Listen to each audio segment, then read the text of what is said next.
Good morning everyone, কেমন আছো সবাই? আই হোপ সবাই খুব ভালো আছো, সুস্থ আছো। বেশ কিছুদিন ধরে তোমরা আমার কাছে চাইছিলে আমার স্কিন কেয়ার ভিডিও। আমাদের ব্যস্ত জীবনে আমরা নিজেদেরকে সময় দিতেই ভুলে যাই। নানা রকম চিন্তা ভাবনা আর ব্যস্ততায় আমাদের স্কিনে বয়সের আগেই কিন্তু বয়সের ছাপ পড়ে যায়। আজকের এই ভিডিওটা টিনেজার, হাউসওয়াইফ এবং মা কাকিমা সকলের জন্য।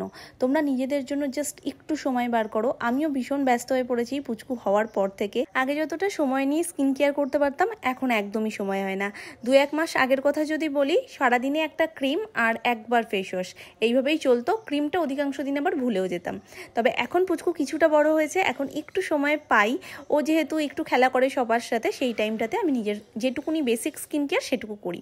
তো প্রথমেই যেটা করছি, ঘুম থেকে উঠে আমি ফেস ওয়াশ করে নিই। আর ফেস ওয়াশ এখানে আমি ব্যবহার করছি হিমালয়ের যে লেমন ফেস ওয়াশ, সেটা। হিমালয়া ফেস ওয়াশের বেশ কয়েকটা ফ্লেভার আমার ভীষণ ভালো লাগে, 1 স্ট্রবেরি, 2 লেমন। আর যদি তোমাদের নিম ফেস ওয়াশটাতে কারোর কোনো সমস্যা থেকে থাকে, তোমরা ডেফিনেটলি এগুলো ট্রাই করতে পারো। আর যাদের স্কিন প্রচণ্ড সেন্সিটিভ, যে কোনো কিছু ইউজ করলেই কিছু না কিছু প্রবলেম হচ্ছে, তাদেরকে আমি বলবো ডাব ফেস ওয়াশ তোমরা একবার ট্রাই করে দেখতে পারো। এছাড়াও মামাআর্থের ভিটামিন সি, বিটরুট, উপটান এই ফেস ওয়াশগুলো ভীষণ ভালো। এগুলো প্রত্যেকটাই অল টাইপ স্কিন, তোমরা সকলেই কিন্তু ব্যবহার করতে পারবে। মামনির বয়সী যারা আছো কিংবা তার থেকে একটু বেশি বয়স, তারাও ডেফিনেটলি এই প্রত্যেকটা ফেস ওয়াশ ইউজ করতে পারো। আফটার ফেস ওয়াশ স্কিনটাকে 5 মিনিট মতন রেস্ট দিয়ে দেন আমি ইউজ করছি একটা ভালো টোনারও তোমরা নানান রকমের অপশন পেয়ে যাবে, যেটা তোমাদের পছন্দ তোমরা সেটা ইউজ করতে পারো। আর বরাবরই আমি রোজ টোনারটাই বেশি পছন্দ করি, তো সেটাই আমি অ্যাপ্লাই করে নিলাম। দেন সানস্ক্রিন আর ভালো একটা ময়শ্চারাইজার, ব্যাস সকালের স্কিন কেয়ার কিন্তু এতেই কমপ্লিট। খুব বেশি তামঝাম আমিও করি না, আর খুব বেশি তামঝাম আমি তোমাদের সাথেও শেয়ার করবো না, কারণ প্রত্যেকের জীবনেই প্রচুর ব্যস্ততা রয়েছে। তার মাঝখানে নিজেদের জন্য অনেকটা সময় বের করাটা খুব চাপের। তো অল্প একটু সময়ের মধ্যেই তোমরা নিজেদের স্কিনকে ভালো রাখতে পারো কিভাবে, সেটাই আজকের ভিডিওতে তোমাদের সাথে শেয়ার করবো। তো ময়শ্চারাইজার যেটা আমি ইউজ করলাম সেটা এমক্যাফিনের ইউজ করেছি। আর এছাড়াও তোমরা আমার কাছে জিজ্ঞেস করো যে ভালো ময়শ্চারাইজার আর বাজেটের মধ্যে সেটা কোনটা। এটা ছাড়াও পন্ডস লাইট জেলটাও বেশ ভালো। হাতে যখন সময় ভীষণ কম, রেডি ফেস প্যাকের কথাই আমাদের সবার প্রথম মাথায় আসে, কিন্তু ডিআইওয়াই, হোম রেমেডি আর বেশ কিছু টোটকা, মানে ঘরোয়া টোটকা যেগুলো, সেগুলো কিন্তু আমাদের স্কিনে অনেক বেশি কাজ করে। যদিও আজকে তোমাদেরকে আমি দুটোই অপশন দিয়ে দেবো। তোমাদের যাদের হাতে সময় আছে তারা ডেফিনেটলি ওগুলোতে যেতে পারো, আর যাদের হাতে আমার মতনই এখন একদমই সময় পাচ্ছ না, তারা কিন্তু এটা ইউজ করতে পারো। Face pack all time favourite যদি বলতে চাও, তাহলে আমার মামাদের এই দুটো ফেস প্যাক খুব ভালো লাগে। এক তো উপটান ফেস মাস্ক, আর সেকেন্ড হচ্ছে ভিটামিন সি ফেস মাস্ক। তার আগে যেটা আমাদের লাগবে সেটা হচ্ছে একটা ভালো স্ক্রাব। বায়োকেয়ারের এই যে স্ক্রাবটা, এটা আমার প্রচণ্ড ভালো লাগে আর আমার অল টাইম ফেভারিট হয়ে গেছে। তো এখন নর্মাল জল দিয়ে ভালো করে মুখটাকে একটু ভিজিয়ে নিয়ে ভালো করে ফেস স্ক্রাবটাকে মুখের উপরে অ্যাপ্লাই করে নিলাম, আর এটাকে খুব ভালো করে ম্যাসাজ করে নেব। স্ক্রাব আমাদের স্কিনে জমে থাকা ধুলো, ময়লা, এক্সট্রা অয়েল এবং ব্ল্যাক হেডস রিমুভ করতে সাহায্য করে। স্ক্রাব আমরা অল্টারনেটিভ দিনে ব্যবহার করতে পারি কিংবা সপ্তাহে 2 বার। আর এটা ইউজ করার সময় আমরা যে ভুলগুলো করে ফেলি সেটা হচ্ছে চটপট করে স্কিনের উপর দিয়ে আর ভালো করে প্রেশার দিয়ে আমরা স্কিনটাকে রাফ করতে থাকি, যেটা একদমই করা উচিত নয়। তাতে কিন্তু আমাদের স্কিনে হালকা হালকা চির খেতে পারে এবং পরে সেটা রিঙ্কেলসে পরিণত হতে পারে। তাই খুব হালকা হাতে আর কপালে আমাদের স্ক্রাব করার প্রয়োজন নেই। নাকের দুপাশে, গালে, ঠোঁটের ঠিক নিচে, থুতনির ঠিক ওপরে, এই জায়গাগুলোতে আমাদের মেন ফোকাসটা করতে হবে। আর যারা হোম রেমেডি করতে চাও তাদের জন্য বেস্ট কফি আর সামান্য মধু, দুটো মেলাও আর চটপট করে স্ক্রাব করে ফেলো।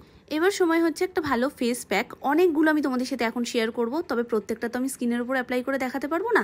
একটা তোমাদের সাথে আমি অ্যাপ্লাই করে দেখিয়ে দিচ্ছি, যেহেতু বললামই পুচকুকে নিয়ে আমার এখনো হোম রেমেডি করার সময় একেবারেই হয় না, তাই আমি রেডি প্যাকটাই ইউজ করছি। আর এখানে যেটা আমাকে অ্যাপ্লাই করতে দেখছো, এটা হচ্ছে উপটান ফেস মাস্ক। কেন জানি না অল টাইম ফেভারিট এটা আমার, আর ভীষণ সুন্দর একটা ইনস্ট্যান্ট গ্লো এনে দেয়। আর তোমাদের স্কিনে যদি ট্যান পড়ে থাকে, সেই ট্যানটাকে রিমুভ করতে ভীষণ রকমের হেল্প করবে। পাশাপাশি ডাল স্কিনে গ্লো আনতে ভিটামিন সি প্যাকটাও কিন্তু বেশ ভালো। যারা ডিআইওয়াই ফলো করতে চাও, মুলতানি মাটি আর গোলাপ জল ভালো করে মিক্সড করে তোমরা তোমাদের স্কিনের উপর অ্যাপ্লাই করে মিনিট 15 রেখে একটু ড্রাই হয়ে গেলে ভালো করে জল দিয়ে ধুয়ে নাও, দুর্দান্ত একটা গ্লো পাবে। 2 বেসন, টক দই দুটোকে খুব ভালোভাবে মিশিয়ে স্কিনের উপর অ্যাপ্লাই করে নাও। মিনিট 10 ওটাকে ওইভাবেই ছেড়ে দাও। দেন 5 মিনিট মতন ওটাকে রাফ করে তারপরে স্কিনটাকে ওয়াশ করে নাও। সপ্তাহে 2 থেকে 3 বার করো, যত পুরনো দাগ ছপি থাকুক সেটা রিমুভ হবেই। 3 মুসুর ডাল ভালো করে মিক্সিতে গুঁড়ো করে নাও। সামান্য গোলাপ জল দিয়ে ঠিক পেস্ট বানিয়ে ফেসের উপর অ্যাপ্লাই করে মিনিট 15 ছেড়ে দাও। বাকি কাজটাও নিজেই করে দেবে। 4 অ্যালোভেরা জেল।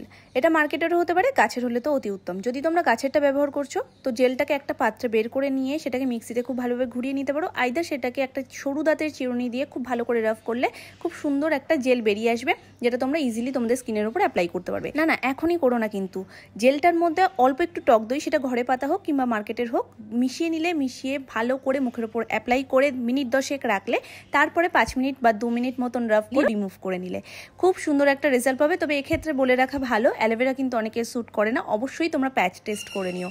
অল্প একটু অ্যালোভেরা জেল আগে তোমাদের কানের পাশে একটু অ্যাপ্লাই করে দেখো, যদি চিচির করে তাহলে তোমরা ওটা ইউজ করো না, আর যদি না করে তাহলে ডেফিনেটলি তোমরা ট্রাই করতে পারো। খুব পুরনো দাগ ছোপ স্কিনের উপর অনেক চেষ্টা করেছো, কিছুতেই রিমুভ হয়নি। একটা ছোট পাত্রে নিয়ে নাও সামান্য একটু বেসন, তার মধ্যে দিয়ে দেবো 1 টুকরো পাতিলেবুর রস, আর তার মধ্যে একটা গোটা আলু ভালো করে গ্রেট করে তার যে রসটা বেরোচ্ছে সেটা দিয়ে দাও। ভালো করে মিক্সড করে নিয়ে মুখের উপর অ্যাপ্লাই করো, মিনিট 10-15 ওটাকে রাখো, দেন ধুয়ে ফেলো। পুরোপুরি না গেলেও অনেকখানি কিন্তু লাইট করতে সাহায্য করবে। একটা ছোট্ট ঘরোয়া টিপস তোমাদের সাথে শেয়ার করি। ধরো কোথাও একটা যাচ্ছ, তার ঠিক আগেই দেখছো স্কিনে একেবারে গ্লো নেই, কিংবা অনেক কিছু ট্রাই করছো তারপরেও স্কিনে সেভাবে গ্লো পাচ্ছ না, সেক্ষেত্রে এই টিপসটা তোমাদের কাজে লাগতে পারে। তোমরা স্টিম নিতে পারো, ঘরে যদি তোমাদের স্টিমার থাকে তো খুবই ভালো কথা, কিন্তু সবার তো স্টিমার অ্যাভেলেবেল থাকে না। তো সেক্ষেত্রে আমিও যেটা করে থাকি, গ্যাসে একটু জল গরম করে নিই, তারপরে ভালো করে তাওয়াল দিয়ে র্যাপ করে স্টিম নিই। তারপর 10 মিনিট স্কিনটাকে রেস্ট দিয়ে একটা ভিটামিন ই ক্যাপসুল ফাটিয়ে মুখের মধ্যে ভালো করে অ্যাপ্লাই করে নাও। তারপরে 15 মিনিট মতন রাখো, চাইলে 20 মিনিটও রাখতে পারো। তারপর ফেস ওয়াশ করে ধুয়ে নাও। উপটান মাস্কটাকে মিনিট 15 রাখার পর আমি ক্লিন করে চলে এসেছি। যখনই আমরা কোনো ফেস প্যাক অ্যাপ্লাই করি, সেটা যখন ড্রাই হয়ে আসে তখন সেটাকে আমাদের চট করে রিমুভ করাটা একদমই উচিত না। আগে একটু ভালো করে ভিজিয়ে নেবে, দেন রিমুভ করবে। এরকম প্রচুর হোম রেমেডি রয়েছে, যেগুলো হয়তো একটা ভিডিওর মধ্যে বলে ওঠাটা সম্ভব নয়, তবে যেগুলো তোমাদের সাথে শেয়ার করলাম প্রত্যেকটাই কিন্তু অল টাইপ স্কিন আর সব বয়সীরাই ব্যবহার করতে পারো। প্রত্যেকটা ফেস প্যাক তোমরা সপ্তাহে 2 বার ব্যবহার করতে পারো। প্যাকের আগে ফেস ওয়াশ আর প্যাকের পর ময়শ্চারাইজার লাগাতে একদম ভুলো না। রাতে তো আমরা প্রত্যেকেই সিটিএম ফলো করি, মানে ক্লিনজিং, টোনিং, ময়শ্চারাইজিং। ভালো করে ফেস ওয়াশ দিয়ে ফেসটাকে ক্লিন করে দেন একটা টোনার, তারপরে একটা ময়শ্চারাইজার, ব্যাস ঘুমিয়ে পড়ি। এটা তো ছিল বেসিক স্কিন কেয়ার, কিন্তু এটা ছাড়াও যাদের স্কিনে প্রবলেম আছে, ডার্ক সার্কেল, বাকি স্কিন রিলেটেড সমস্যাগুলোর সমাধান তো আমি তোমাদেরকে ফেস প্যাকে বলে দিয়েছি, কিন্তু এটা এমন একটা সমস্যা যেটা সহজে চলে তো আসে কিন্তু সহজে যেতে আর যায় না। এই প্রোডাক্টগুলো যখন আমি নিয়েছিলাম তখন আমি তোমাদের সাথে শেয়ার করেছিলাম যে এগুলোর কেমন, আমি সেটা ইউজ করার পর তোমাদের সাথে শেয়ার করতে পারবো, কারণ তোমরা জানোই আমি কোনো প্রমোশন ভিডিও করি না, যেটুকু আমার নিজের ভালো লাগে সেগুলোই তোমাদের সাথে শেয়ার করি। যারা ডার্ক সার্কেলের প্রবলেমে অনেক দিন ধরে ভুগছো আর অনেক কিছু ট্রাই করার পরেও কিছুতে কিছু হচ্ছে না, তারা ডেফিনেটলি একবার ট্রাই করে দেখতে পারো, কারণ আমার সেরকমভাবে ডার্ক সার্কেল নেই, কিন্তু এটা ইউজ করার পর আমি প্রচণ্ড রিল্যাক্স ফিল করি, পাশাপাশি প্রচণ্ড রিফ্রেশিং। শীত মাস্ক অ্যাপ্লাই করার পর ঠিক যে ফিলটা হয় এটাও আমাকে সেম ফিল দেয়। ওটাতেও যেমন একটা আলাদা স্কিনে গ্লো চলে আসে, এটাতেও মনে হয় যেন একটা আলাদা রকমই গ্লো কাজ করছে। তো তোমরা ডেফিনেটলি ট্রাই করতে পারো। আমাদের মেন যে সমস্যার কারণে ডার্ক সার্কেলটা আসে সেটা হলো রাত জাগা আর অতিরিক্ত ফোন দেখা। তো এই দুটো সমস্যা থেকে আমরা কখনোই বেরোতে পারবো না, যতই আমরা বুঝি এটা সমস্যা, কিন্তু আমরা ঘুরে ফিরে সেই সমস্যার মধ্যেই যাব। তো সেটার জন্য আমার মনে হয় এটা বেস্ট। তো এটাকে আমি এইভাবেই 20 মিনিট ছেড়ে দেবো। শীত মাস্কের কথা যখন উঠলোই, চলো তোমাদের সাথে কয়েকটা শেয়ারও করে দিই। তোমরা কিন্তু ফেস প্যাকের পাশাপাশি এটাকেও ব্যবহার করতে পারো, এটা ভীষণই রিফ্রেশিং। মাসে 2 মানে 15 দিন ছাড়া একটা করতে পারলে ভীষণ ভালো, কিন্তু আমাদের যদি সময় সেটা নাও হয়, মাসে 1 কিংবা 2 মাসে 1 করলেও কিন্তু বেশ ভালো কাজ করে।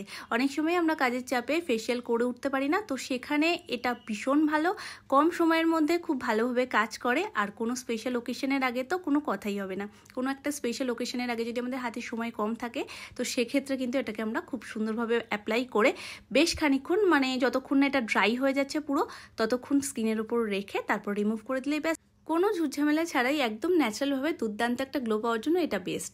এখন না ফাঁকিবাজিতে বেশি মনটা চলে গেছে, কারণ হাতে সময় যেহেতু খুব কম, সোনাইকে নিয়ে যেহেতু সময় পাই না ফেসিয়াল করার, তাই জন্য মনে করি যে এটাই আমার কাছে এখন সবচেয়ে বেস্ট। তবে সত্যি তোমরাও আগের যখন স্কিন কেয়ার ভিডিওগুলো দেখেছো তারতেও আমি কিন্তু বারবার শীত মাস্কের কথাটা উল্লেখ করেছি। তোমরাও অ্যাপ্লাই করছো আর তোমরাও খুব ভালো রিভিউ দিয়েছো, যেটা আমার ভীষণ ভালো লেগেছে। তো চলো, এটা আমি 20 মিনিট পর রিমুভ করে নিয়েছি। তারপর এখানে যেটা দেখাচ্ছি এটাও এম ক্যাফিনের একটা আন্ডার আই ক্রিম, এটাও তোমরা চাইলে ইউজ করতে পারো যাদের ডার্ক সার্কেলের প্রবলেম রয়েছে। এই যে 2 প্রোডাক্ট আমি শেয়ার করলাম, এই 2 তোমাদের যদি কোনো সমস্যা থাকে সেক্ষেত্রে তোমরা ইউজ করো, আদারওয়াইজ তোমরা সিটিএমটাই ফলো করো, মানে ক্লিনজিং, টোনিং, ময়শ্চারাইজিং। তো এটাকে খুব ভালোভাবে আমি রিং ফিঙ্গার দিয়ে ম্যাসাজ করে নিচ্ছি। আর যেটা না বললেই নয়, আগে যে স্কিন কেয়ার ভিডিওগুলো আমি তোমাদের সাথে শেয়ার করেছি সেখানে যে নতুন নতুন টিপস আর ফেস প্যাকগুলো আমি তোমাদের সাথে শেয়ার করেছিলাম, সেগুলো তোমরা বাড়িতে ট্রাই করে এত সুন্দর সুন্দর ফিডব্যাক দিয়েছো, তার জন্য অসংখ্য ধন্যবাদ। আজকের ভিডিওতে যেই টিপস আর ফেস প্যাকগুলো তোমাদের সাথে শেয়ার করেছি সেগুলোও তোমরা ডেফিনেটলি ট্রাই করো। তোমাদের যে সমস্যাগুলো রয়েছে আশা করি সেই সমস্যাগুলো অনেকখানি কমে যাবে। এবারও তোমাদের ফিডব্যাকের আশায় থাকলাম। রাতের বেলায় যে ময়শ্চারাইজারটা আমি অ্যাপ্লাই করছি সেটা হলো মামাআর্থের উপটান ময়শ্চারাইজার। এটা না একটু কোল্ড ক্রিমের মতন কাজ করে, মানে ডিপ ময়শ্চারাইজ করে। যারা একদমই চিপচিপের টাইপ ক্রিম পছন্দ করো না তাদেরকে আমি বলবো এটার মধ্যে যেও না, কারণ এটা একটু বেশি চিপচিপে, কিন্তু সেকেন্ডের মধ্যে এটা অ্যাবজর্বও করে যায় স্কিনে। যারা এসিতে থাকছো তাদের জন্য আমি বলবো মাস্ট এটা ট্রাই করতে পারো, তাহলে স্কিনটা বেশি ময়শ্চারাইজ হয়ে থাকে আর ড্রাই হয় না। তবে যারা নর্মাল থাকছো তাদেরকে আমি বলবো পন্ডস লাইট জেলটা তোমরা অ্যাপ্লাই করতে পারো, কারণ ওটা খুবই লাইট, তোমরা স্কিনে অ্যাপ্লাই করার সাথে সাথেই ওটা কিন্তু একদম ভ্যানিশ হয়ে যাবে। তো এটা করলে সেক্ষেত্রে তোমাদের একটু চিপচিপে লাগতে পারে। চেষ্টা করেছি একটা ভিডিওর মধ্যে A to Z সবটা তোমাদের সাথে শেয়ার করার। তোমাদের কেমন লাগলো ভিডিওটা অবশ্যই তোমরা কমেন্ট করে জানিও। তো আজকের মতন টাটা, গুড নাইট, শুভরাত্রি।